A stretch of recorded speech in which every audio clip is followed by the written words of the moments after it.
मैं अपने मैंने तुम्हें गलत समझा। ये क्या कर रहे हो कुंवर साहब? ये ठीक ना है। क्यों? यही तो चाहती हो ना तुम कि मैं तुमसे माफी मांगू और दोबारा तुम्हें अपनी बिंदनी होने का हक दूं। इसीलिए तो दिन रात रसाल के कान भरती रहती हो तुम, है ना? अब मैं आपको कैसे विश्वास दिलाऊं कुंवर साहब? मैंने रसाल से अपने लिए कभी कुछ न मांगा। बस यही तो खासियत है तुम्हारी, खुद अपनी जबान से कभी कुछ नहीं मांगती है, लेकिन ऐसा कर देती हो कि सामने वाला तुम्हारे लिए कुछ भी करने को तैयार हो जाए। रसाल के सामने रो रो के तुमने उसके दिल में इतनी जगह बना ली है कि अब तुम्हारे बिना कहे वो तुम्हारे लिए लड़ने को तैयार हो जाती है और तुम्हारा काम आसानी से हो जाता है ना? उस बेचारी को तो ये भी पता नहीं लगता कि तुम उसके साथ क्या खेल खेल रहे हो, क्योंकि उसके सर पर तो सिर्फ एक ही भूत सवार है, उसे किसी भी तरह अपनी इस भोली भाली जीजी को न्याय दिलवाना है। बस एक बात कान खोलकर सुन लो, तो रसाल से दूर रहना, समझी?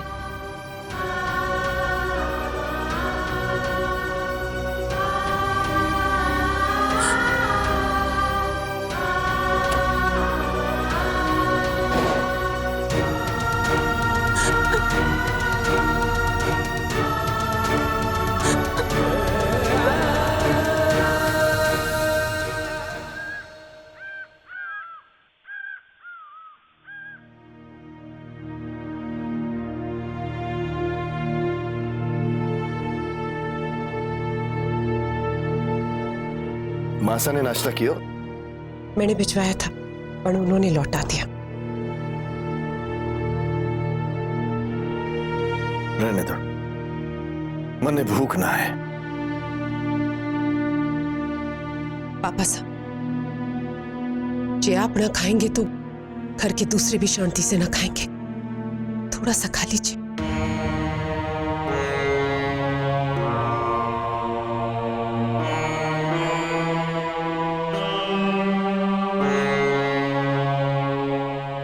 रसाल, रुक्मी कटे है।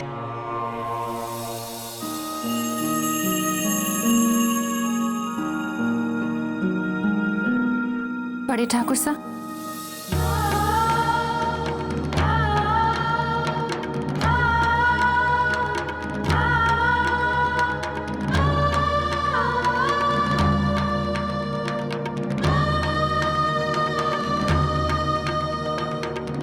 ठोक दो मासा। रुक्मणी, ये एक एहसान रहेगा थारा हमारे ऊपर। हाँ भंवर, ये रुक्मी का एहसान ही रहेगा तुम सब पर। मैंने तो फैसला ले लिया था कि अब हमारे कमरे से हमारी अर्थी ही बाहर जाएगी, पर रुक्मी ने हमारा मन बदल दियो। जैसे इसने इतने अन्याय के बावजूद तुम सबको माफ कर दियो, आज मैं भी सिर्फ इसकी खातिर तुम सबको माफ कर रही हूं। पर ये कतई मत समझना कि माफ कर रही हूं इसका मतलब तुम सबके किए हुए पाप भी मैं ढूंढूंगी। तुम लोगों ने तो इस घर की लक्ष्मी को नौकरानी बनाकर रखा है और ये मारे को मंजूर ना है। जो हुआ है वो तो मैं बदल ना सकूं, क्योंकि एक बहन को न्याय दिलाने में दूसरी बहन पर अन्याय हो जाएगा।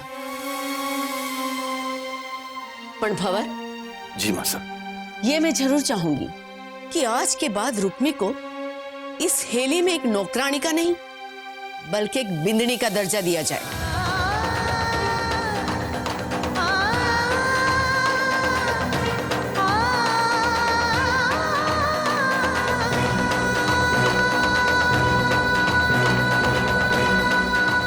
रुक्मी रणवीर की बड़ी बिंदनी है, इसीलिए इसे भी गायत्री और पद्मा की तरह बड़ी बिंदनी होने का मान मिलना चाहिए।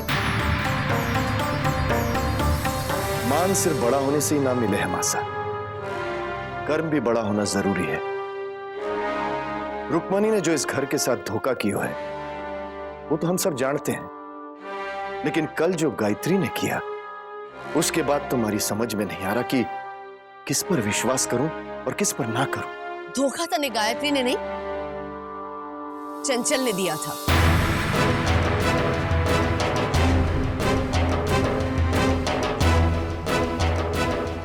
गायत्री तो मैंने बाहर जाने से मना ही कर रही थी। रास्ता चंचल ने दिया था।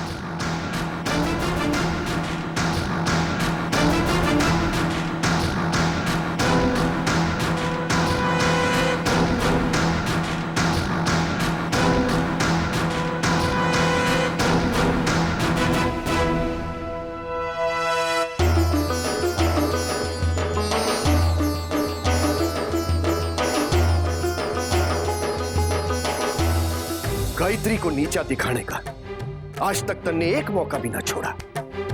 हर बार अपने स्वार्थ के लिए षड्यंत्र रचती रही, पर हर बार मैंने थारी करतूतों को नजरअंदाज किया, ये सोचकर कि थारे को एक न एक दिन समझ आ जाएगी।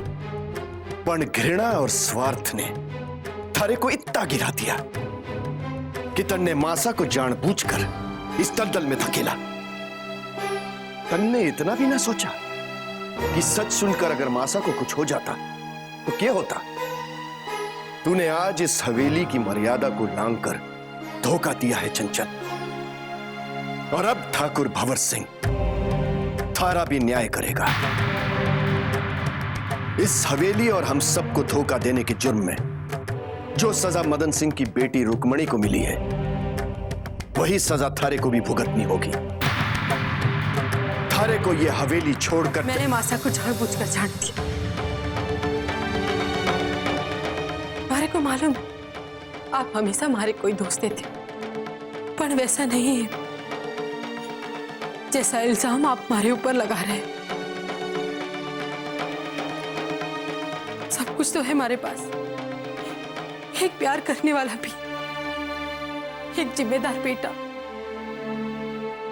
फिर आप ही बताइए कि सिर्फ एक गायत्री को नीचा दिखाने के लिए मैं मासा को उस सच का सामना करने दूं जिससे मासा की जान भी जा सके। और आपरी गायत्री तो हमेशा यही चाहे कि वो सबकी नजरों में महान बनी रहे। अब गायत्री को बीच में काहे घसीट रही हो? क्योंकि आप वो ना देख सके जो हमारे को दिख रहा है। षड्यंत्र मैं नहीं, गायत्री रच रही है, वो भी रुक्मी को साथ लेकर, क्योंकि वो अच्छी तरह से जाने कि उसे मासा की शय। हमारी एक बात गांठ बांध लेना, अब धीरे धीरे इस घर में गुटबाजी शुरू हो जाएगी। एक गुट में वो दुखियारी हालात की मारी गायत्री और उसकी नई चेली रुक्मी, और दूसरे गुट में इस घर की सारी औरतें। आपकी तरह हमारी रगों में भी राजपूतों का खून। हमारा मन जाने कि मैंने जो किया सही किया, बाकी आपकी मर्जी।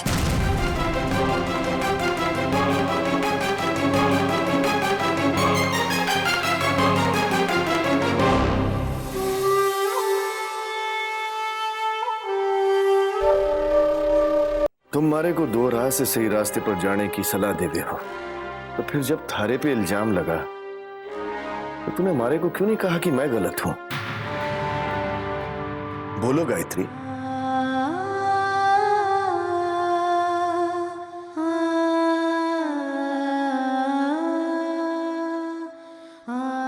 मैं बींद और बींदड़ी के झगड़े की वजह नहीं बनना चाहती थी, और आप ही तो कहो हो ना कि अंत भला तो सब भला है।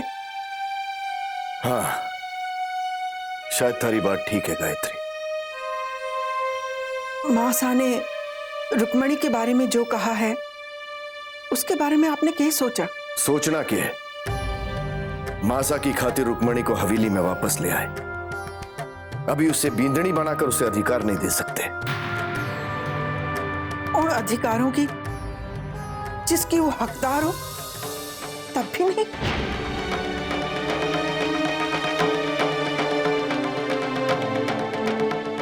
रुक्मणी भी हमारी तरह हेड़ी की बींदड़ी कहलाकर अपना जीवन बिता लेगी। रणवीर के साथ हुए 7 फेरों के बदले रुक्मणी को हमारी तरह रणवीर की बड़ी बींदड़ी कहलाने का मान भी नहीं मिलेगा। मैं अठे थारे बारे में बात करने आया हूं, रुक्मणी के बारे में नहीं। बात तो एक ही है ना ठाकुर साहब, रुक्मणी और महारा भाग तो एक ही है।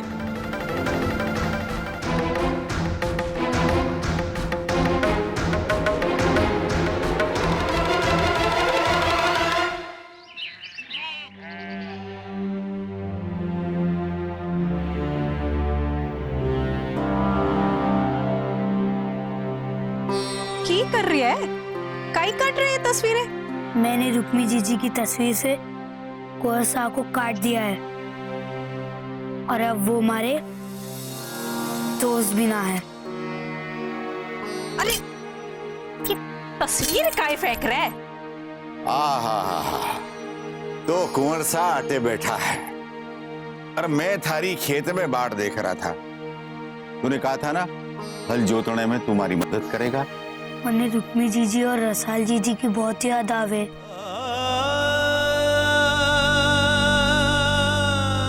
बाबू चलो ना हवेली चलते हैं। अरे गेला हो गया है के बिना न्योते के हवेली ना जा सके। काय? यह बात तू ना समझेगा। अच्छा एक काम कर, ये पिसा ले और अपनी जीजी को फोन कर ले।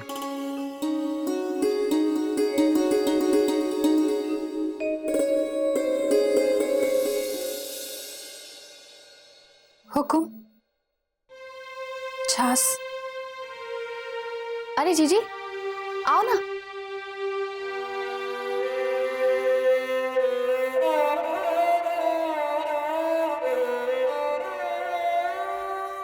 रुको,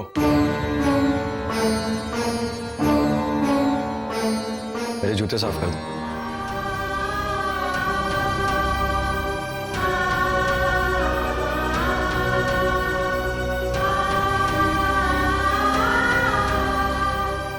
छाछ दो।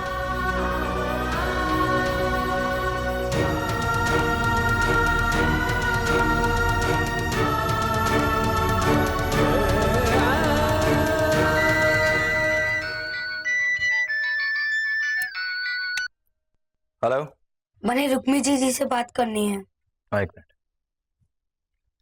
गीसू का फोन है।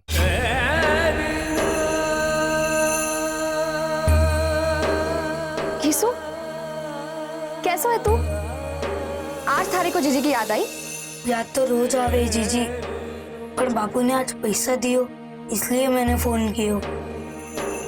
मैंने रुक्मी जीजी से बात करनी है। हाँ जीजी लो गीसू से बात करो। एक मिनट, तुम्हारा काम हो गया ना, अब जाओ यहां से। जाओ, मेरा मुंह क्या देख रही हो?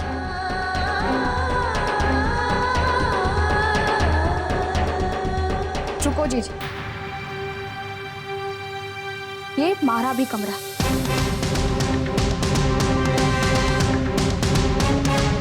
जीजी लो बात करो। जीजी लो।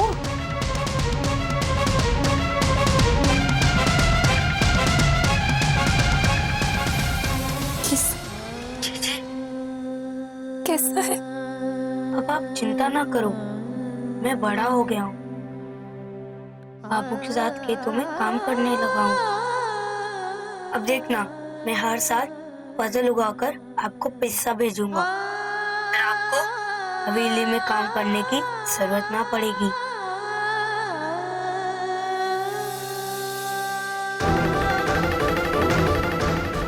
तो फोन दो।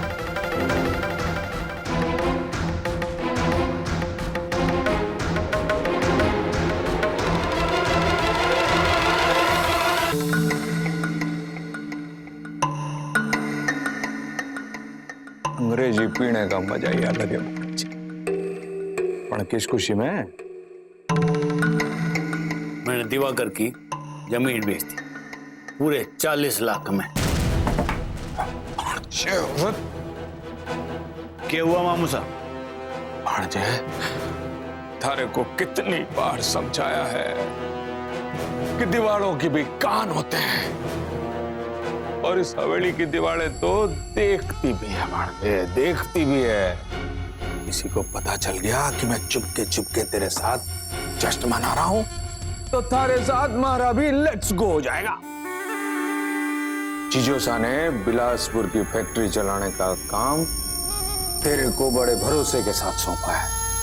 उन्हें जरा भी भनक पड़ गई कि तू बिलासपुर के किसानों की जमीन बेचकर पैसा कमा रहा है, तो खड़े खड़े तेरी जायदाद रणवीर के नाम पे हो जाएगी। रणवीर के नाम पे सारी जायदाद हो जाएगी और मैं देखता रहूंगा। मामू साहब, आपने दीप सिंह को अब तक पहचाना नहीं। भाणजे, यूं बोल कि तन्ने रणवीर को नहीं पहचाना है। देखा नहीं कल वो मासा के सामने रसाल का हाथ कैसे पकड़ रहा था?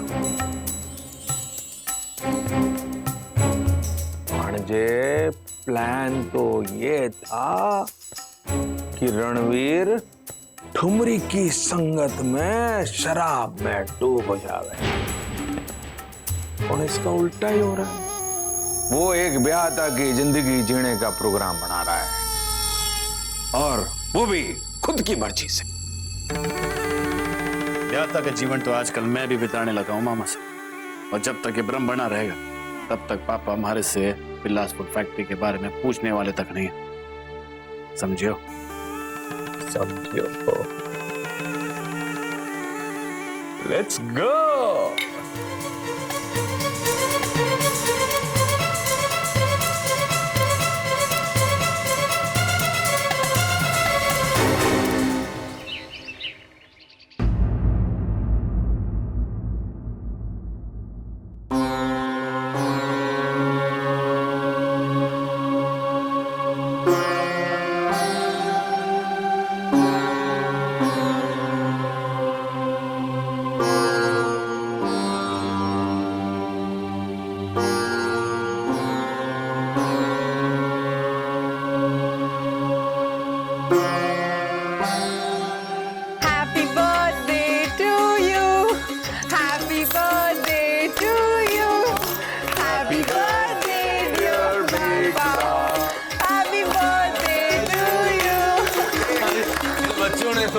मारे को बच्चा बना दिया।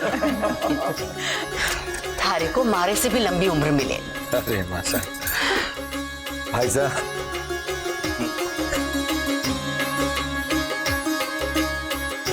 तुम जियो हजारों साल, साल के दिन हो 50,000। आज मैं सारे परिवार के सामने थारे को बिलासपुर वाली फैक्ट्री तोहफे में देता हूं। अरे भाई साहब, जन्मदिन मुबारक हो।